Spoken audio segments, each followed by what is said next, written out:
I make time to daydream and let ideas take shape into my reality.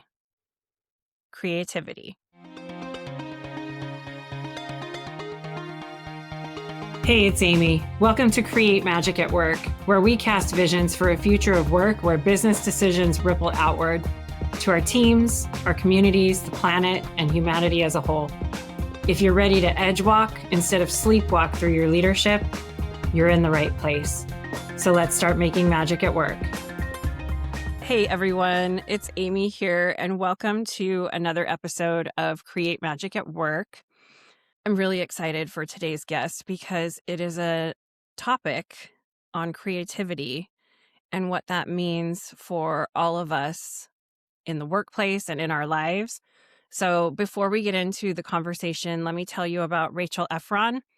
Rachel is an Oakland-based songwriter producer. She's released 4 full-length albums of original songs in her signature jazz-tinged art pop style and toured extensively on both coasts.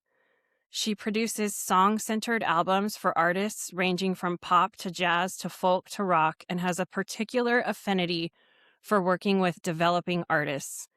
She has written songs for artists as diverse as R&B legend Narada Michael Walden and stadium rock band Journey. I see a Journey cover band all the time here at our winery that we go to. Love it. In 2011, Rachel became obsessed with helping other artists write songs. She taught songwriting at the Berklee Jazz School for 10 years, gave countless talks and workshops for various arts organizations, started Songwriting Salon, an incubator for committed songwriters, and is a premier songwriting coach for artists around the world. In 2022, Rachel recognized the more extraordinary calling of helping artists and others access greater creativity in their lives. And she developed a comprehensive methodology for creative development and launched the iPhone creativity app, Musi. I met Rachel at this year's annual Executive Coaches Conference at UC Berkeley, where she gave a presentation on creativity, and it was one of the most calming and peaceful presentations I've ever sat through. And it was also quite an eye-opener. It was like I knew this. I mean, I authored a journal prompt card on creativity in the Right. but it was like a deeper knowing of how important creativity is in our human lives and in enjoying the human experience. So Rachel is here today to talk to us about how to source that more. So Rachel, Yeah. welcome to Create Magic at Work. Amy, thank you so much for having me. I am so delighted to be here speaking with you. Yeah, I'm excited to have you here because I've been sitting with this idea of creativity ever since your Mm. presentation and Mm. how it's kind of the root of everything, really. I've been kind of playing with that thought and that concept. One of the teachings in spiritual intelligence is skill 18, being a wise and effective change agent. Mm. And that's a title or an identity that's tossed around quite a bit on LinkedIn for leaders in the workplace. I'm a change agent. I'm a change maker. I love change, all Uh-huh. these things you'll see in their titles.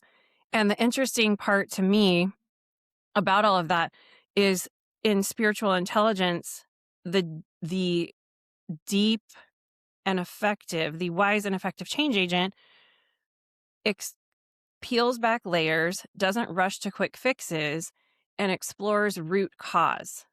Mm. Mhm. And I was thinking about that, believe it or not, and how it pertains to creativity and Mm. how that might be a root cause for a lot of Yeah. things, dare I say, issues that people Yeah. feel in the workplace, in their lives, where they're not feeling like they're at a place of inner peace. Yeah. And so now that I've rambled all of Yeah. that, I would love to hear from you comments on that, and maybe just Yeah, starting off with why you feel creativity is so important for yeah. all of us. There's so much in what you just said. I think something that comes to mind is, yeah, Hmm. if we want a workplace that stays exactly the same, right? That's completely static, no progress, then we don't need creativity, right? But as soon as we do want change, that does mean we have to create something that doesn't yet exist. So, Mm, yeah, if anyone's going to change anything, we do need to have a relationship to human creativity. hmm. The other thing you're talking about, root cause. I so believe this, Amy. I so believe this. I think I said it in that apparently calm presentation. But I do think that a lot of presenting issues Hmm. are the symptoms of a unhappy relationship with our creativity.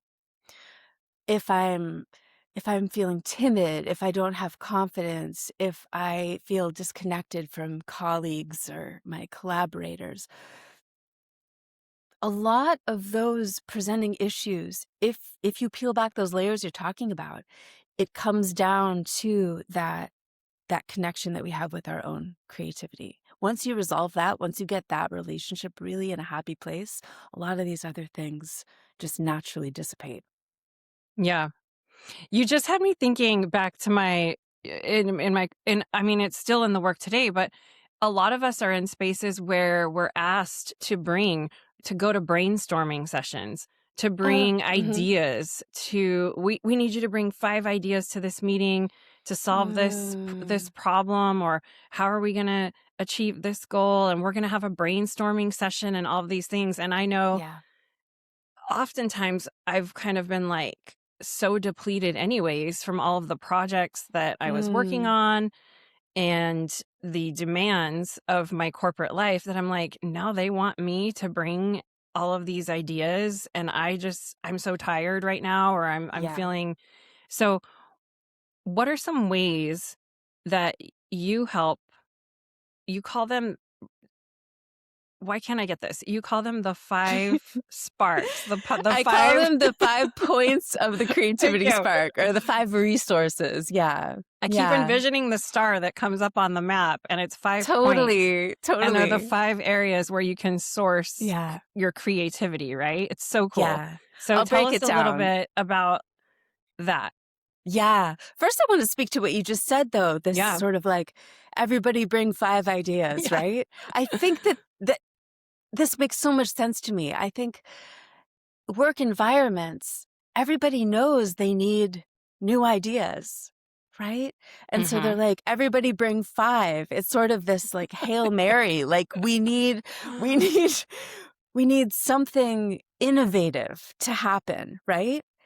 And so you ask for this, you ask for 5 ideas, or maybe you give a pep talk saying, okay, now we need to innovate everybody and get everybody hyped up to innovate. But what's missing is any kind of support or guidance around how to access creativity and how to innovate. It's a tall order to ask somebody to bring 5 ideas to a meeting when you're not helping them resource for creativity. So good. Yeah, it's like, how do I tap into this idea space that you want me to tap Yeah, into? exactly. If I'm not aware, if I'm not already, Yeah, if I don't yeah, feel like I'm innately creative, how do I do this? And then totally. I would imagine people are just jumping on AI at that point and like Right, bringing whatever right. just to check the box at the meeting. Right, yeah. Yeah. So the methodology is this. First of all, it kind of identifies a couple problematic myths. This myth that you're either born creative or not, right? Mhm. This myth that creative people are other people. They're artists, right? But they're not just Mm. me. They're not us. They're not everyone. So, yeah, once you start to see through that, you realize, okay, no, creativity is not for others. Creativity is it's our birthright. It's a thing that we all have access to. If we're not creating, it's not because we're not creative. It means only that we're not resourced for creativity. we want creativity, we value it to an extent, but what we don't typically do, I mean, rarely, what we don't do is recognize that we're not just sort of beholden to how creative we are in a given moment. It's actually a relationship that needs tending. Mm-hmm. So yeah, this methodology, this creativity methodology, it starts with an assessment, right? You Mm-hmm. answer a bunch of questions you've probably never asked yourself about your creative life. And what what gets revealed is a spark. It's a picture, a five-pointed spark that represents your creative resourcing at a given moment in time.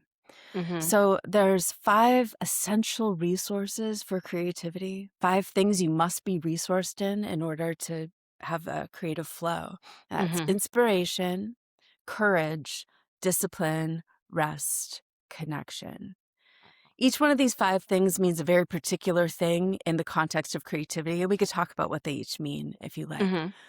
But yeah, what I found in all my years working first with artists and then with people beyond just the traditionally considered arts occupations, if someone's not creating, they're depleted in at least one of those resources. And if you can identify which one it is and you can start to nurture it and resource it, then they flow with creativity again. So good. I just love how you frame it as it feels like a truth, a human truth that everyone is creative. Everyone has this magic of creativity. And if you just identify which of these points you're under resourced in, and then your app gives you suggestions on how to resource in that Yeah. point, in the spark, then your creativity can flourish even more. And Yeah. why is this so important? Well, let me go back a little bit. So first off, when I took um, the quiz in Yeah. the app, in the assessment, and I got my spark, it was not a beautiful five-pointed spark. It was like Hmm. 4 points, really great, like the discipline, the Mm, courage, yeah. and then it was like this tiny short point of the star, and it was Yeah. rest. Oh, And girl. so I was like, okay, I'm under resourced in rest. Yeah. Probably didn't need anyone or a quiz to tell me that. But when I saw it and how Yes. it Yeah. was the connection that it was affecting my creativity, which is Yes. so important to me because how can I vision? How can I cast a vision beyond my vision in my business? What's next? Yeah. W- All of those things. That was a moment for me that helped me Yeah. stop and start thinking about how can I resource this area because it's so important. I love that. Any comments on that? Yes, that was my great hope with this visual of the spark is Mhm. that when someone sees it, they identify with it and they instantly have a different relationship to the aspects. So yeah, rest is a fascinating one, right? Because we don't value rest in our culture. If anything, there's Mhm. some ego often wrapped up in, oh, I push myself so hard, right? Mhm. But then you see the spark and you see you're thriving in four areas and then rest is short. You identify with that and it doesn't look like, oh, cool, I'm depleted in rest. It looks like, oh, wow, I'm depleted in rest. It almost gives you permission to tend to yourself on a different Mhm. level. Eh, Permission and also sort of like you must, right? Because you value creativity and this Mhm. this is your low ceiling, right? This is the limiting factor. If that's what your spark looks like, and low key, mine does as well. I understand this now. The extent to which I am resting is actually the extent to which I'm creating now, because that is the single limiting factor for Mm. my creative life. Mm. So Yeah. good. I'm curious if people need to be resourced or if their spark comes up under resourced and discipline. I'm curious what Hmm. kind of person that is that you might be coaching as their Totally. creativity coach. one thing I'm curious about if this is true or not is that somebody that has a ton of ideas, but then they Yes. never bring them into reality. And if somebody listening is that person that's like, I want to do this, I want to this, I have this idea, I have this idea, and then Totally. nothing ever gets brought in, manifested into our reality here on Earth. Yeah. Tell us a Yes. little bit about that. Totally. Yeah. No, you're so right. There are these sort of different little archetypes of creative people Mhm. that emerge. And one of them is the very inspired, like so many ideas, but nothing actually is coming to fruition. And there's like a low discipline aspect of it. What Mhm. does a low discipline, high inspiration person look Mm. like? What does that look like? I feel like there's actually two versions of this that are most typical. One is surprising. So I'm going to start with that one. And Okay. then I'm going to do the one that's a little bit more expected. Okay. The surprising one is actually someone who, in any context besides creativity, is highly, highly disciplined. So, like, this is a person with a to-do list and they're go-getters and they furrow their brow and they get to work. But in the context of creativity, discipline doesn't just mean a furrowed brow and elbow grease, right? If you think about what does a creating person look like? It doesn't often look like, oh, I'm gonna create something, you know, that Yeah. is not the stance of creativity, right? The discipline required in creativity is it's a little bit more of a dance. I call it responsive discipline. It's less, I set my alarm for 4 a.m. and I get up and I practice skills for 2 hours. It's more the question, what do I do in the moment I get a new creative idea? Hmm. So, someone who is highly disciplined in every other aspect of their life, but they can't seem to get the work done in creativity, I actually help them back off all of this trying and effort. And it's more about when a new creative idea comes in, giving it credence, honoring it, being willing to change your plans in that moment to actually do something with that idea when it's clear. Someone with super high discipline in other aspects of their life will often get a new creative idea and they'll say, okay, I can fit that into my schedule tomorrow at 2 p.m. Right? But tomorrow at 2 p.m., all you're going to have is the fading memory of yesterday's idea. You've Mhm. lost the clarity, you've lost the momentum. So discipline and creativity is a lot about this dance with the idea and a willingness to almost surrender to it, give up your plan for it and just engage with it. Does that make any sense? Yeah. How does that fit into someone's daily life if they Yeah, can't stop what they're doing totally. to feed into that Yes. idea right away? Yeah, because that's ideal, right? That you could Mhm. actually pause what you're doing and give it a little space. It can be finding a way to just take a couple notes on the idea. Like if you're in a meeting and you get a song lyric idea, just make a little note in the margin of your notebook. You see a lot of artists who are highly disciplined in this way.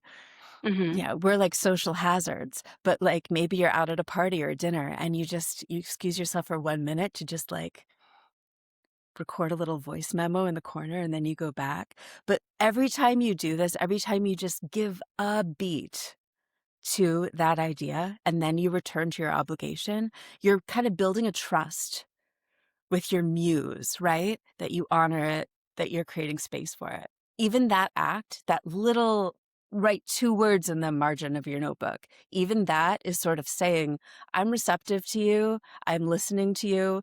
Continue to send ideas. I will continue to notice. I love that. It's like how we kicked off the episode. I make time to daydream and let ideas take shape into my reality. There's Yeah. another Yeah. piece to that, which is innovation, which is honoring Mhm. imaginative ideas by writing them down.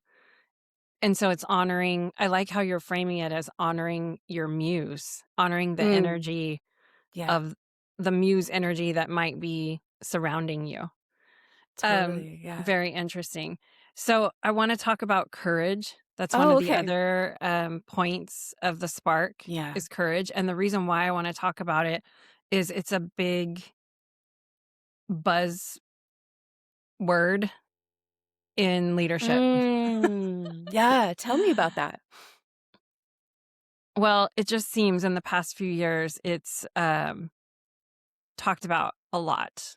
And it's in a Mm. lot of inspirational um, talks, Yeah. courage, courage, courage.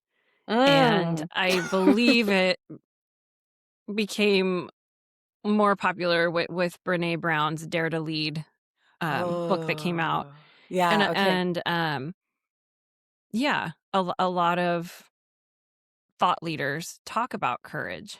Yeah. And I would like to hear your feedback on courage from the creativity lens and what that looks like for all of us. Sure. Yeah. Mhm. So the first, I think, year that I was developing this music creativity methodology, the 5 points were actually inspiration, confidence, discipline, rest, connection. I had confidence in there and not courage. And it was one day I was connecting with this wonderful creativity psychologist. We were talking about the 5 points of the spark. And we were reading these studies, this UC Berkeley study that took place decades ago, studied architects and their creative process. And just this theme kept emerging. Mm. It wasn't the word courage, but at a certain point, it was like we both sort of realized it. And it's like, you don't need to be confident to create. You you need to have the wherewithal to feel however you feel, maybe insecure, maybe terrified, but you create anyway. Love it. I'm thinking about also, this idea of the inner critic people talk about. I Mhm. feel like this is very much related to courage and Mhm. confidence, and why I opt for courage over confidence as the essential resource. Artists and other people that are interested in creating often talk about this inner critic and, oh, I've got to silence my inner critic to create. Good luck, right? Good luck with Yeah. that. I could spend the next 20 years trying to silence my inner critic, and I'd be so busy that I'd never get to create anything, right? Mm. It's much less about making ourselves perfect for creativity with no self-doubt, with no insecurities, and then creating. It's much more about learning to coexist and even using this kind of inner dissension as an interesting dynamic in our Mhm. creativity, right? An inner critic can be a noble adversary. It can be an interesting conversation to have while we're creating. It can also be a good sign. I can tell you that when my inner critic starts yelling at me now, oh, the song's terrible. Like, I know now that means I'm onto something good, because my inner critic only shows up when the stakes are high because something's good. So Love it's that. it's almost become like a useful sign. But I would much rather work on my songs than work on silencing my inner critic. So Mhm. yeah, it's less about I want to turn myself into this confident person and then create. It's much more about how do I cultivate this resource of courage in me so that against all odds, I turn my focus back to my work. Yeah. What's a recommend for someone that's under-resourced in courage? Give us like Yeah. one tip Okay. that someone could try. Yeah. So the way the methodology works is that for each of the points, for each of the resources, there Mhm. are currently 5 missions, which are sort of exercises, 5 reflections, which are self inquiries, and then 5 meditations. So all of these tools can help you resource in the 5 points. Some of the courage ones, there's a really sweet one called Pride List, where every night before you go to sleep, you write down a single thing you're proud of. There's something really special about just choosing one per day. And it's a practice of kind of sweeping away all the stuff we feel like we're supposed to be proud of and realizing, wait, what am I actually proud of? And maybe it's that you stood up to someone that day, or maybe it's like something you made when you were 8 years old, whatever it is. But every day you just identify one single little point of pride inside you. And it ends up being this little map back to what you actually value and celebrate in yourself. That's a sweet little practice. Love it. I One love of that the, tip. yeah, nice, nice. Yeah, thank you. What were you going to say? Sorry. One of the courage reflections that I love, I call it Recipe for Your Special Sauce. And it's just a series of 7 questions that helps you identify what is that thing in you that you are singularly qualified to create. So like, what experiences have you had that other people haven't had? What's a secret? What's a secret you have that you've never told? What topic are you kind of uniquely obsessed with? Just, it's a bunch of questions that kind of locate you amidst the crowd to help you uncover your singularity and your specific value. That's a really nice one. Yeah. Yeah. I think this is such an interesting view and conversation for work and for business, in particular, because I'm thinking about problems I'm trying to solve with my business, Yeah. with projects, with revenue, with all sorts Yeah. of different things, with growing, and it comes down to the root of it being creativity and Yeah. tying it to being able to vision, which is an Edgewalker Yes. skill. Yes. I mean, I think of even like the most, what would feel like not the creative artist space. Yeah. And I would almost want to look at where am I under resourced in creativity to solve for Yes. this problem or for 100%. this. I mean, that is so innovative to me for the Yes. workplace. And 100%. and it can be used in so many ways. And it's way Yeah. more fresh and cutting edge than the standard tools that are kind of like circulating in leadership development. For you, tell us a little bit about because you're a creativity coach. So tell us a little bit about what you experience when you're working with a client Yeah. and what that looks like. Totally. Yeah, I love everything you just said. Okay. I'm just like buzzing with what you're saying, but I'm also going to pull it together and answer your question. Okay. So when I'm working with someone, I'm immediately trying to suss out, like, where are they strong? Where are they depleted?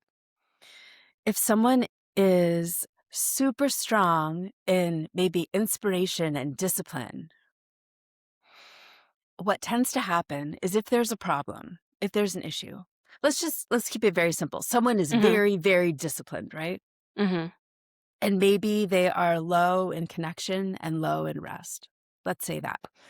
So they have an issue at work and they are hitting a wall with it again and again.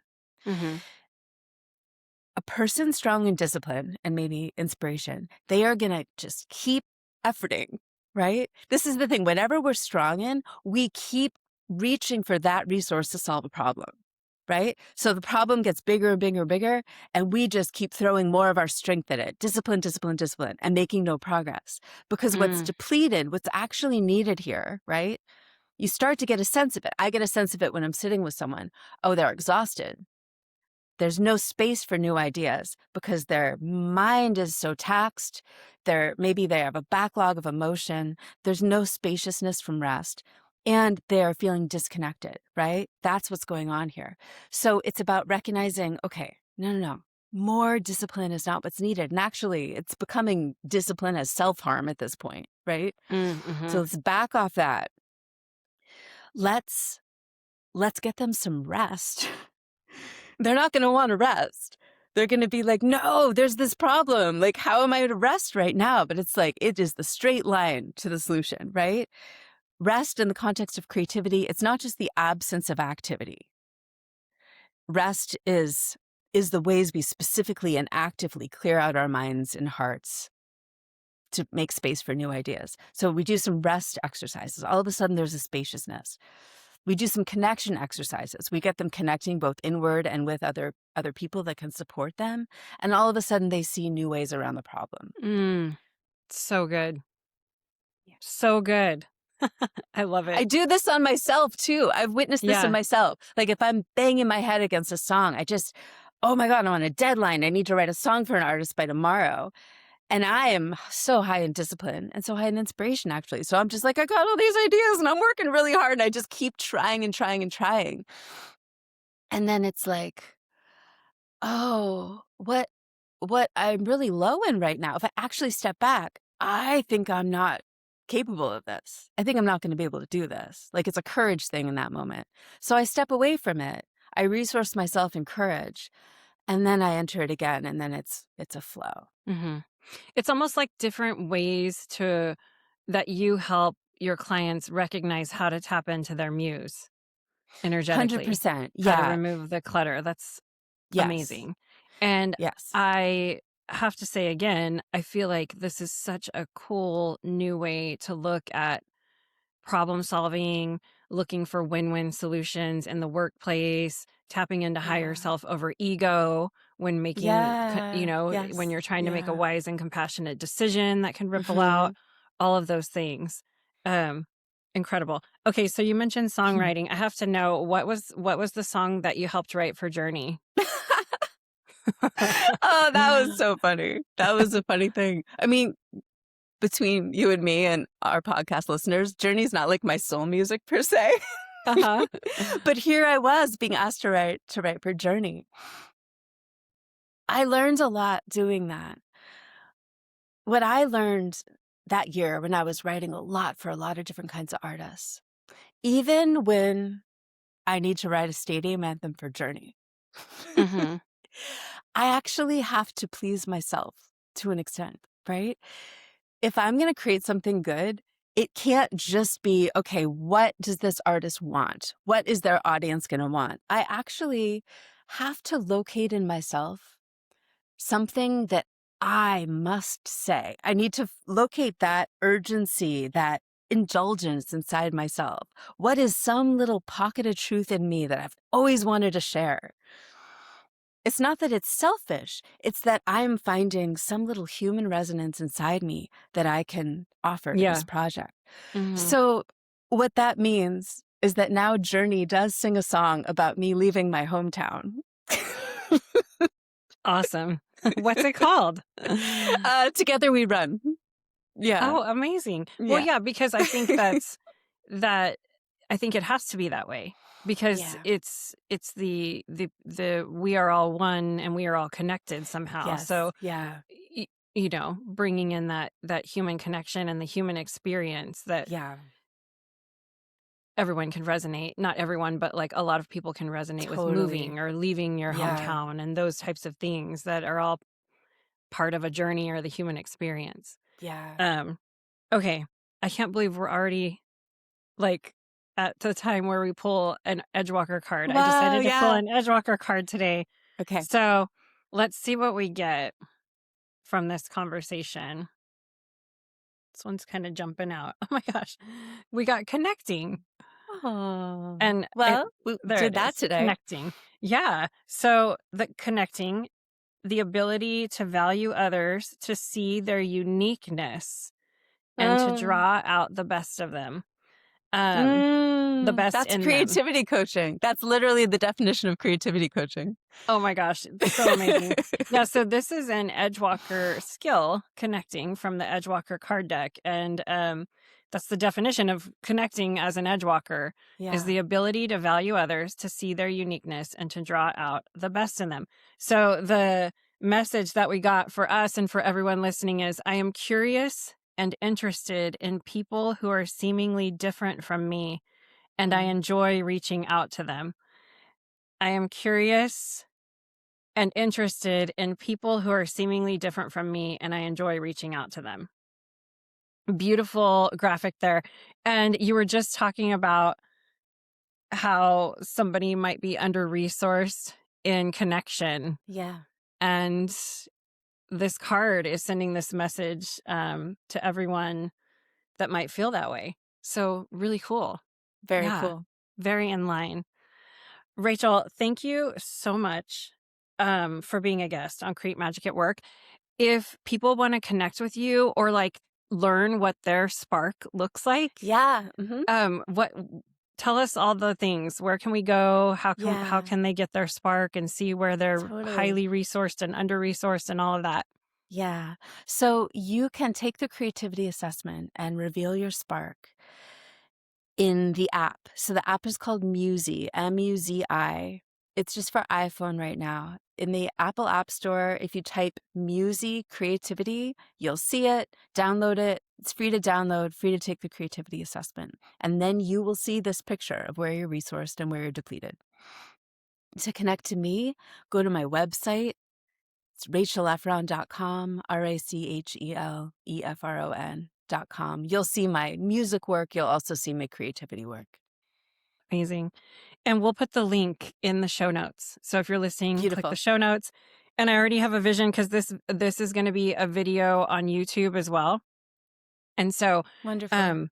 if you're listening on one of our audio podcast platforms, if you want to check out the YouTube video, we'll flash my spark on the screen when I'm talking about it. And then Oh, you'll that's also, brilliant. and then you'll also be able to see the connecting card that we pulled from the Edgewalker deck. Yeah. So check that out as well. And Rachel, thank you so much for sharing this Yeah. amazing work that you're doing with all of the course. Create Magic at Work community. We are very appreciative, and you've definitely sent some magic to everyone today. So thank you. Amy, can we take 1 minute for me to say how special I think you are? I am so delighted to be here and talking to you. The conversation I've had with you, I've enjoyed so much. So more than anything, I was just happy to get to talk to you again. But I think you're one of the most extraordinarily creative people I've come across. And I love what you're creating in terms of your coaching and then also your media. What you do that's so special that I've noticed is you create this space for other people to do their best work in your presence. It's such a gift. Thank you. Yeah, I'm continuously blown away by the people I get to speak to and interact with that end up in my connection ecosystem or constellation. And I'm just like, oh my gosh, you're so amazing. You have to come on and share this. Yeah. So I just love that. And thank you. I thank you for that. I appreciate that. Yeah. Thank you. Okay. So everyone go take your quiz with Muzi and see what your spark looks like. Rachel, thank you again for being a guest on the show. Thank you, Amy. I want to thank each and every one of you for being here as we explore what it really means to create magic at work. If this conversation resonated with you, or if someone came to mind while you were listening, share the episode with them. Help others who are looking for these types of conversations find us. And don't forget to follow, subscribe, rate, and review so you're notified when the next episode airs. Until next time, keep edge walking, keep challenging the way things have always been done, and keep making magic at work.